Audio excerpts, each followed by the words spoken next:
ঘুম থেকে উঠেই শত্রুর বাড়ির দিকে ফিরে দোয়াটি আপনি 7 বার পাঠ করুন। আপনার শত্রু নিস্তেজ হয়ে যাবে, দমন হয়ে যাবে, একেবারে শায়েস্তা হয়ে যাবে। প্রিয় ভাই বোনেরা, আপনার বিরুদ্ধে আর মুখ খুলবে না, একেবারে জ্যান্ত লাশ হয়ে থাকবে। অর্থাৎ সে কোনো কথাই বলতে পারবে না আপনার বিরুদ্ধে। আপনাকে দেখেই সে পলায়ন করবে, অন্য রাস্তায় সে চলে যাবে। প্রিয় ভাই বোন, আপনার কাছে এসে ক্ষমা ভিক্ষা চাইবে, ভাই আমি তোমার উপর জুলুম করেছি, নির্বিচারে অন্যায় অত্যাচার করেছি, তোমার অনেক ক্ষতি করেছি, আমাকে মাফ করে দাও, আর জীবনে কখনো তোমার ক্ষতি করব না। এভাবে আপনার কাছে এসে স্যালেন্ডার করবে। আপনি যদি তার বাড়ির দিকে ফিরে এভাবে সেই দোয়াটি পাঠ করতে পারেন। প্রিয় ভাই বোনেরা, আমলটি করতে শত্রুর নাম, শত্রুর মায়ের নাম আপনাকে সংগ্রহ করতে হবে, একটি কাগজে লিখে সামনে রাখবেন।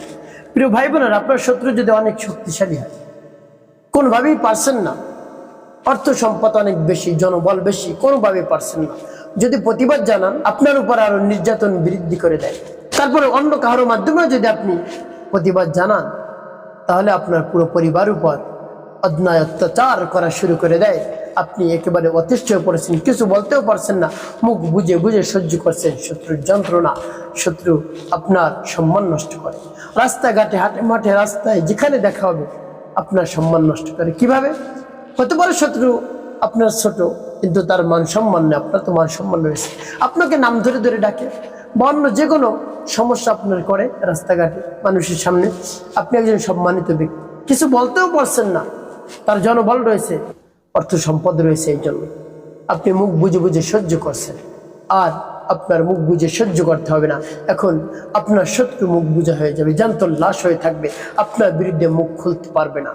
মুখ খুললেও 10 বার ভাবতে হবে, তার বিরুদ্ধে আমি কেমন করে মুখ খুলব, ভেবে চিনতে তারপরে কথা বলবে আপনার বিরুদ্ধে। প্রিয় ভাই বোনেরা, আপনি দোয়াটি শত্রুর বাড়ির দিকে ফিরে পড়ুন না, দেখুন কি হয়, তার একেবারে অন্তরে লেগে যাবে। প্রিয় ভাই বোনেরা, একেবারে আস্তে আস্তে শেষ হয়ে যাবে, নিস্তেজ হয়ে যাবে, ধ্বংস হবে ইনশাআল্লাহ, শত্রু আর ক্ষতি করতে পারবে না। প্রিয় ভাই বোনেরা, সে আমলটি কখন কিভাবে করবেন আমি বলে দিচ্ছি। আপনি যখন ফজরের নামাজ আদায় করবেন, নামাজ আদায় করে তারপরে আপনি এই আমলটি শুরু করে দিবেন। ফজরের নামাজ আদায় করে তারপরে যখন সূর্য ওঠে, সূর্য ওঠার 20 মিনিট পর যে নামাজ আছে সেটাকে 2-4 রাকাত নামাজ আদায় করে তারপর আপনি আমলটি করবেন। আপনি শত্রুর বাড়ির দিকে ফিরে বসবেন, শত্রুর বাড়ির দিকে ফিরে বসে তারপরে আপনি আমলটি করবেন। প্রিয় ভাই বোনেরা, শত্রুর নাম, শত্রুর মায়ের নাম আপনি সাথে রাখবেন। যখন আপনি আমলটি করে বসবেন, এর পূর্বে যদি অজু না থাকে তাহলে উত্তম রূপে পবিত্রতা অর্জন করবেন, তারপরে পবিত্র স্থানে আপনি বসবেন, শত্রুর বাড়ির দিকে ফিরে যেদিক হোক সেটা বসে আপনি চিন্তা করবেন আপনার কি কি সমস্যা, কি কি ক্ষতি করে শত্রু, সেই সমস্যার কথা চিন্তা করবেন।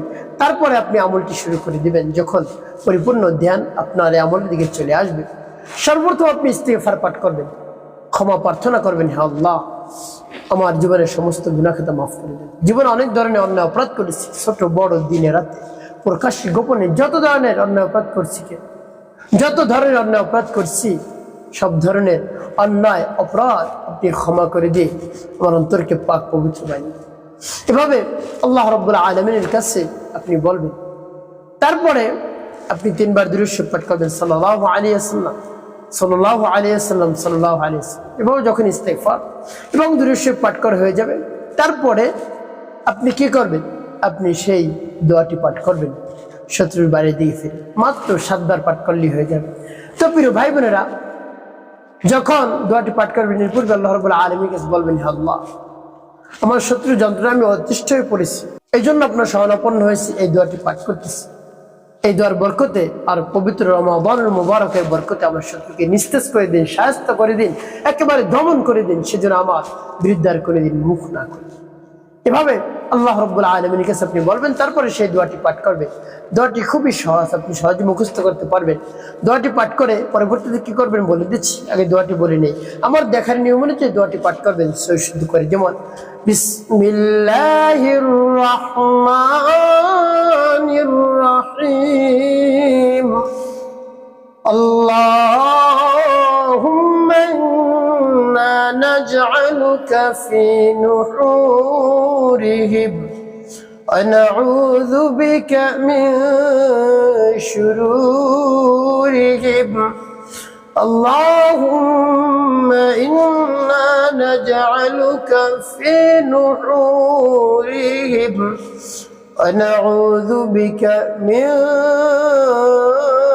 شرورهم সব যখন পাঠ করা হয়ে যাবে তারপরে শাহাদাত আঙ্গুলে একটি ফু দিবেন। ফু দিয়ে শত্রুর বাড়ির দিকে তো আপনি ফিরে বসে আছেন একইভাবে ইশারা করবেন। তারপর আপনি আবার পাঠ করবেন আল্লাহুম্মা ইন্না নাজআলুকা ফি নুহুরিহিম ওয়া নাউযু বিকা মিন শুরুরিহিম আল্লাহুম্মা ইন্না নাজআলুকা ফি নুহুরিহিম ونعوذ بك من شرورهم আবার ফু দিবেন।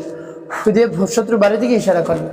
তারপর আপনি মনে ধরেন আবার পাঠ করবেন আল্লাহুম্মা ইন্না নাজআলুকা ফি নুহুরিহিম ওয়া নাউযু বিকা মিন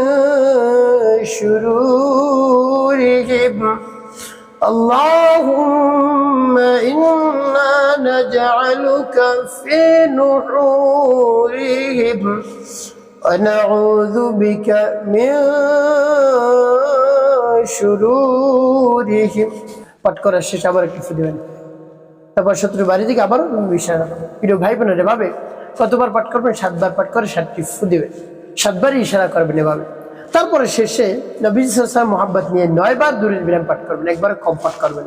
আল্লাহুম্মা সাল্লি আলা মুহাম্মাদ ওয়া আলা আলি মুহাম্মাদ কামা সাল্লাইতা আলা ইব্রাহিম ওয়া আলা আলি ইব্রাহিম ইন্নাকা হামিদুম মাজিদ আল্লাহুম্মা বারিক আলা মুহাম্মাদ ওয়া আলা আলি মুহাম্মাদ কামা বারাকতা আলা ইব্রাহিম ওয়া আলা আলি ইব্রাহিম ইন্নাকা হামিদুম মাজিদ আল্লাহুম্মা সাল্লি আলা মুহাম্মাদ ওয়া আলা আলি মুহাম্মাদ কামা সাল্লাইতা আলা ইব্রাহিম ওয়া আলা আলি ইব্রাহিম ইন্নাকা হামিদুম মাজিদ اللهم بارك على محمد وعلى ال محمد كما باركت على ابراهيم وعلى ال ابراهيم انك حميد مجيد اللهم صل على محمد وعلى ال محمد كما صليت على ابراهيم وعلى ال ابراهيم انك حميد مجيد اللهم بارك على محمد وعلى ال محمد كما باركت على ابراهيم وعلى ال ابراهيم انك حميد مجيد اللهم صل على محمد وعلى ال محمد كما صليت على ابراهيم وعلى ال ابراهيم انك حميد مجيد اللهم بارك على محمد وعلى ال محمد كما باركت على ابراهيم وعلى ال ابراهيم انك حميد مجيد اللهم صل على محمد وعلى ال محمد كما صليت على ابراهيم وعلى ال ابراهيم انك حميد مجيد اللهم بارك على محمد وعلى ال محمد كما باركت على ابراهيم وعلى ال ابراهيم انك حميد مجيد এবং যখন দুরূদ ইব্রাহিম পাঠ করা হয়ে যাবে তারপর দুটি ফু দিবেন। তারপর শত্রুর বাড়ি দিকে কিভাবে ইশারা করবেন। প্রিয় ভাই বোনেরা আপনার আমলটি করা হয়ে গেল। এখন কি করবেন? ওই স্থানে বসে আল্লাহ রাব্বুল আলামিনের কাছে বলবেন হে আল্লাহ আমার শত্রুকে দমন করে দেন। এই পবিত্র রমজান মাসে শত্রুকে শায়েস্তা করে দিন, একেবারে নিস্তেজ করে দিন। আল্লাহ শত্রুর যন্ত্রণা আমি অতিষ্ঠ হয়ে পড়েছি, আমার পরিবারের উপর ক্ষতি করে, আমার উপর ক্ষতি করে, তারপরে আমার সন্তানকে ক্ষতি করে। কি করবো? কোনো দিক খুঁজে পাচ্ছি না। আপনার শরণাপন্ন হয়েছে। আপনি এই রোজার বরকতে, কোরআন নাজিল মাসের বরকতে আল্লাহ আপনি আমার সমস্যার সমাধান করেন। এবং আল্লাহ রাব্বুল আলামিনের কাছে বিশ্বাস নিয়ে, আস্থা নিয়ে, ভক্তি নিয়ে দৃঢ়তার সাথে বলবেন, অবশ্যই আপনার সকল চাওয়া আল্লাহ রাব্বুল আলামিন পূরণ করে দেবেন ইনশাআল্লাহ। প্রিয় ভাই বোনেরা একটি কথা মনে রাখতে হবে, 5 ওয়াক্ত নামাজ আদায় করতে হবে, মানুষের কল্যাণে খিদমতে কাজ করবেন, অবশ্যই আপনার জীবন হবে সুখময় এবং শান্তিপূর্ণ ইনশাআল্লাহ।